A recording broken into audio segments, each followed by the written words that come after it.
when did your parents first come to Harlow? Well, my father worked for Joblings in Sunderland. He was a bench chemist, and he was quite happy with his job. But when he saw the adverts for jobs down in the southeast of England, I think he was mainly attracted by the prospect of getting a 3-bed council house along with the job. And he applied for a work-study engineer job because he trained for that at Joblings, with standard telephones that hadn't even moved to Temple Fields at the time. But I think the attraction of a 3-bed house and the fact that he'd worked in London before the war, he just thought, yeah, you know, the weather will be a little bit better and it will be a new start for a young family, because I was about 15 months old when that decision was taken. And so we came, you know. It was a big wrench for my mother because she was one of 10. And of course people didn't have cars in those days. You couldn't just get in the car and drive up the A1 for 4 hours and be back in Sunderland. If you were lucky if you got up there once a year, you know, from King's Cross on the Flying Scotsman, because I've been on that, so that's how I know. But so were both your parents from the Sunderland area? Both parents. My father was born in Sunderland. My mother was born in Bolden Colliery, which is just a few miles south, so she was a coal miner's daughter. And my father's father had been an owner of 3 cinemas in Sunderland, but he died sadly of TB when he was quite a young man. But my mother had a difficult childhood, but my father's was pretty middle class. So I think really coming down here was also to get a better standard of living, because the little artisans' cottages in Sunderland, which sound very nice, were actually single-storey slums. So, you know, we did get that with the job as well in Sunderland, but it was nothing like the house we got here. And that's one of the points that we've found throughout, whether people come from North London, East London or Sunderland, the housing they were coming from sometimes it almost felt like it was from the Victorian era than the 20th century. Well, I think these were probably Edwardian. There'd been a glassworks up there for years. I think it was called Harvey's or Hardy's or something, since they started making window panes, you know, where the glass blower would blow a great big balloon and then burst it to make a flat pane and you get the dimple in the middle. But when we came here, there was no town centre, and my father claims he didn't know it was going to be at the end of the street, because it literally is at the end of the street. We've got a year on this, by the way. Yeah, 1954, November the 5th. Thank you. So within 2 or 3 days, the 7 houses, which were 8 to 14 Sharpcroft, within 3 or 4 days, from us being the first one in, we had neighbours in every house, and all the rest of them were from the East End. But it was a building site. They were still building 1 to 7. There was nothing between us and the Hare public house except a few trees and what used to be Dr. Bark's house, which was, I think, the Hare. There was a farm there, and I think that the pink houses there were the farmhouses. So that was to be seen. Did you all have an accent? Yes, we were all Geordies. I didn't lose my Geordie accent until I went to school, and I used to say stuff, and all my U's were Geordie, but within a year or 2 of being in Hare Street Primary, I was just like all the other kids. And your father's job in Harlow was? Work-study engineer. Standard Telephones hadn't actually got their factory finished, so he used to have to get the bus from Hare Street Springs to Boreham Wood. And we found out that my next door neighbour at number 10, Dennis Steele, also had done the same thing and managed to get a job at STC, so he was getting the bus to Boreham Wood as well. And I think it was over a year or 18 months or something before the factory opened in Temple Fields, and then of course he used to either walk down or get the bus to the Stowe and walk down. But we had to go to the Stowe to get our shopping because there was nothing. The town centre wasn't built. It was a field. I remember the field. So these happy memories, do you I know we talked about rose-tinted specs, but are you happy to settle in Harlow? Yeah, I mean, it's all I knew. I don't remember Sunderland, and when I went back, to me it was just dirty and old because everything was all stained with soot, and down here it was all brand new and, very open because the planting that the council had managed to do was immature. So I tend to remember green fields and going for walks with my dad up towards the Cock and the Three Horseshoes. And that was all country lanes. There were no houses south of Northbrooks at all in my first memories. And education, Hare Street. What was your education like? Well, I remember my first day. I remember walking up the curved pathway to the school with my mother and being taken into the classroom. Huge classes because it's baby boom time. I think there were probably in excess of 45 kids in the class. 2 of my neighbours' little boys had started at Christmas, Colin and David, so there were people in the classroom that I knew. The teacher's name was Mrs. Metzen, and I felt pretty out of place because I'd been a real sort of hanging on to my mother type of kid, and my brother wasn't born until I'd already started school, so at that point I was the only child. I found it difficult at first, and in fact I tried to bunk off by telling them my grandmother was coming to visit and I needed to go home early. Well, that didn't work. But I remember my teachers. I had Mrs. Metzen, she was the first teacher, then Mrs. Chappell, who was knocking around in the town until quite recently, and then Mrs. Rogers, who was from the West Indies, and they were wonderful teachers. And I remember the headmistress, Mrs. Barker, she always wore a wool suit, and every time when the carnations came out in our garden, I used to take some carnations because she used to put a flower in her lapel, and she was awfully posh. And then the junior school, well, it was just across the playground, so that was Mr. Creeling, the headmaster, and I quite enjoyed my 4 years there. And I did manage to finish up in the top class at Hare Street before we went to secondary school. But it was the last year of secondaries and grammars, and I actually failed my 11 plus, so I didn't go to Netswell, I went to Passmore's. So there's something there now. You said I didn't go to Netswell because let's identify that was the grammar. That was a grammar school, so you had to get 11 plus. Yes. I mean, sometimes people these days talk about 11 pluses, that people were terribly traumatised but failing 11 plus. You just think, hey ho. Well, I didn't know what it was. It was very badly handled by the school, I have to say. Nobody told us what it was for. Obviously, it's an IQ test, which was totally alien to the whole lot of us. And how could we do well? So the decks were loaded? They were absolutely loaded against us. And I know one girl who went to Netswell because her brother went there. I don't quite know how that worked. But she found it difficult because she wasn't up to the... But having said all that, after I'd been at Passmore's for a year, it became a comprehensive school. So the potential for advancement was a bit better because it wasn't all cookery and needlework then, it was more academic.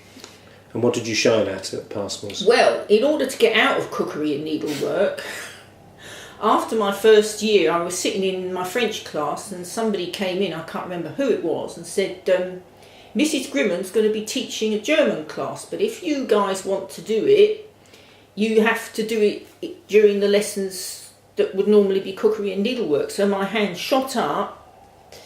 So I did German just to get out of cookery and needlework, but that's what I did at university. So that's how decisions were made, you know, in a split second. So did you go on to do did you do A-levels? Yes. And did you do them at Passmore's? I did them at Passmore's because you couldn't actually go anywhere else at that time. What year are we in now? We are talking... I came out of Passmore's in 71, so it would be 70 and 71. And I did my A-levels in 71. And what were they, German? German, English and French. Okay. And you went up to university? Yes, I was very lucky. I managed to get 2 A's, God knows how.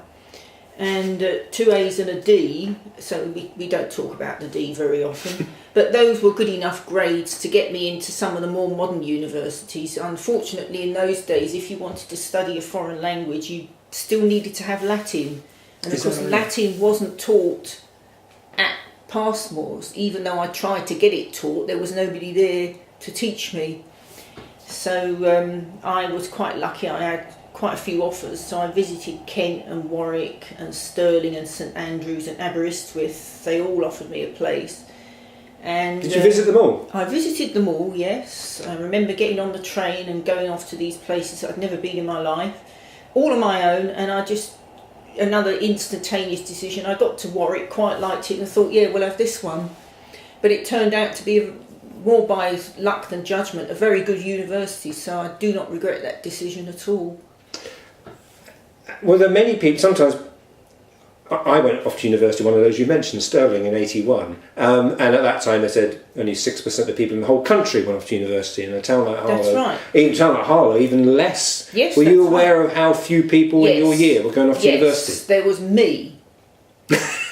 Right. Now, having said that, some of the kids that were brighter than me and could have done well at their A-levels poodled about for a couple of years and then sorted themselves out and then went. Mm. But I was the only one that straight away went off to uni, that I know of. There might be somebody that contacts you, oh, I went as well, I know her and I went to university as well, just thought you ought to know. Okay. Well, yeah, you know, I mean, I'm not absolutely certain, but I'm about 95% certain that I was the only one. Do you remember the day you left home to go to university? Yes. Is that quite an emotional day? It was for me because I was still very, very closely attached to my parents and my home. And my father came with me because he'd been stationed at Baggington during the war, which is actually Coventry Airport now. So he actually knew the area. He had a vague idea where things were. And also there used to be a hotel outside the railway station called the Highlands Hotel, which he'd actually stayed at. So we got the train from Euston to Coventry, which was very nice, and that I think was a Saturday, if I remember rightly. And it only took a couple of hours, if I remember. And then we just got a Midland Red bus out of Coventry to Gibbet Hill, which was a gibbet apparently, and then walked down to campus, which was about a 15-minute walk. Registered, got my room key in a grim white tiled block called Roots Hall. My dad had a cup of tea and went to the loo, and then I took him back to Gibbet Hill and he got the bus and went home, and I was on my own and I didn't like it. Were you homesick? Yes, I was. I got over it. What I used to do was sort of give myself, right, you know, halfway through the term I'll go home for 4 or 5 days, so I always did that. And that's how I got through. Was Warwick a red brick, as they call it, red brick? Yes. Did you feel, now somebody said that to me many years later, he said you went from a new town to Stirling, a planned university, red brick 1967 university. He said, almost as, they said that did you do that consciously or subconsciously? And I said I wasn't aware of that, but it was interesting. I didn't make the decision. I would have been quite happy. It's just based on some kind of very emotional reaction, like when you're house hunting and you walk in somewhere and you think, you know, this is the one. Mm-hmm. And it was really that. Now, whether that's got to do with the architecture, I actually doubt, because I would have quite liked St Andrews. It would have, but it's the end of the world. I mean, it really was. And in those days, they had 2 15-week terms, and I thought that was a bit of a long time, actually, to be like nearly 600 miles away, you know. So you completed your degree? Yep. Did you then come back to Harlow? I did come back to Harlow. Whilst I was at uni, there was a bit of an effort with guidance for careers. And I'd been working on, funnily enough, the university newspaper, the Warwick Boar, spelt B-O-A-R. And I'd been their news reporter, which was a joke because we were drunk most of the time and I can't remember anything that I wrote. But anyway, the BBC was recruiting, they used to train their own journalists.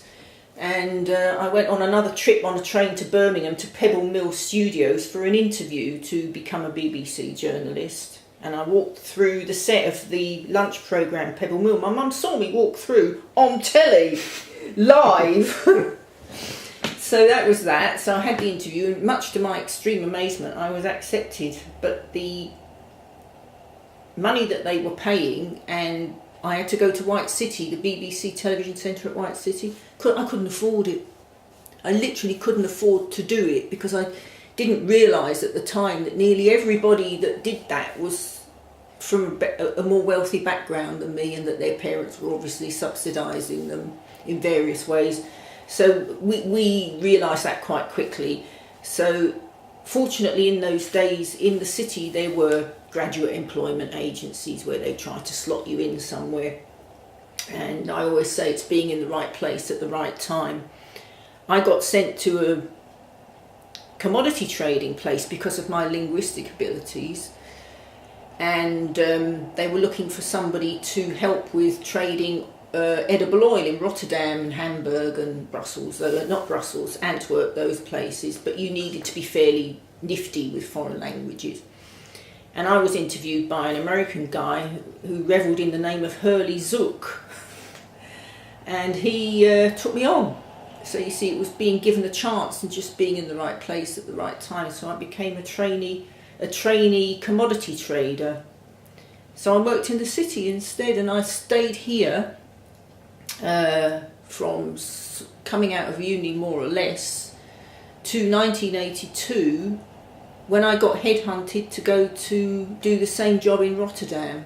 So I went to live in, first of all in Rotterdam, and then in a town of about 28,000 people just outside Rotterdam, where nearly all the housing was modern, but a little bit more money was spent on the construction than they do here, so it was nicer looking than Harlow, but not much.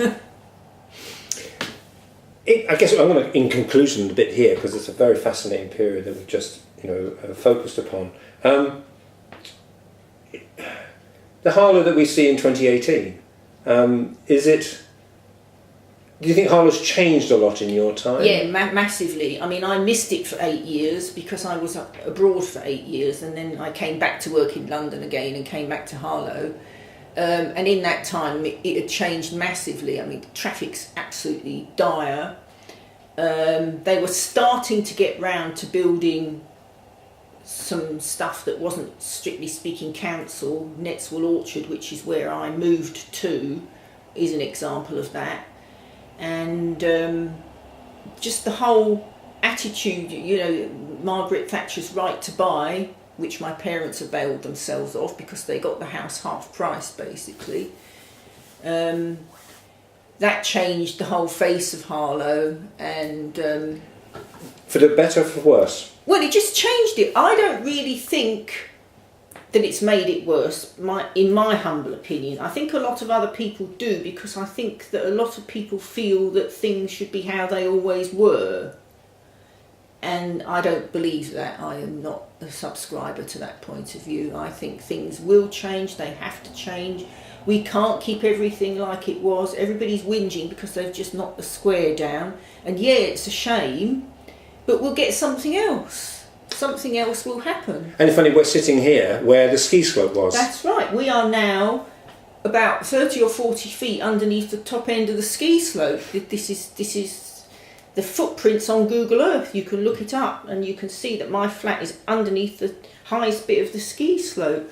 The athletics track is just over there, but there's an athletics track now at Mark Hall. Yes. So things are different. Things move about. And but you see all the, I don't know how much you take about all these plans for housing, whether it's down in Gilston or Newhall. Do you think it's just change? I think it's change. We've got to have somewhere to live. We can't keep on saying, well, yeah, that's fine, but that's a nice field over there. We can't put anything on there. Now, I do think it's daft to try and build on floodplains, because there was some weird idea, wasn't there, for a long time, to build just the other side of the station, which is the floodplain. And literally that low field that floods every winter, you can see it from the train. Well, that's just ridiculous. But I love Newhall, and in fact I was 3/4 of the way to buying a flat there instead of here when it fell through because the tenant refused to move out. So I wasn't going to wait 6 months while they evicted them, so I finished up here. And that was really an accident, but a happy accident. I think Newhall's lovely. I think that the Harlow Gateway, I mean, if you look down the road to the centre from here, I think that's a lovely view, and I think they've made a fairly decent job of what they've done here, and most of the people that live here really like it. I think we have good standard of living, so I can only call this an improvement. And so you're happy your parents made that move from Sunderland down to here in Harlow? There's nothing wrong, because what would have happened, I think, over time is we would have, my father had a fairly decent job at Joblings, we would have probably moved out of the centre of Sunderland, probably back to Bolden, because they've built lots of nice housing there. It's halfway between Sunderland and Newcastle, very pretty, so I think that's probably where we would have ended up. But, from my own personal point of view and the opportunities for employment, with us being only 23 miles from the city, I think I probably have benefited from it quite considerably. Although you then can argue about having Newcastle just up the road, Newcastle upon Tyne, there's plenty to do up there. But no, I don't regret it at all. I think they made the right decision for them and the right decision for us going forward.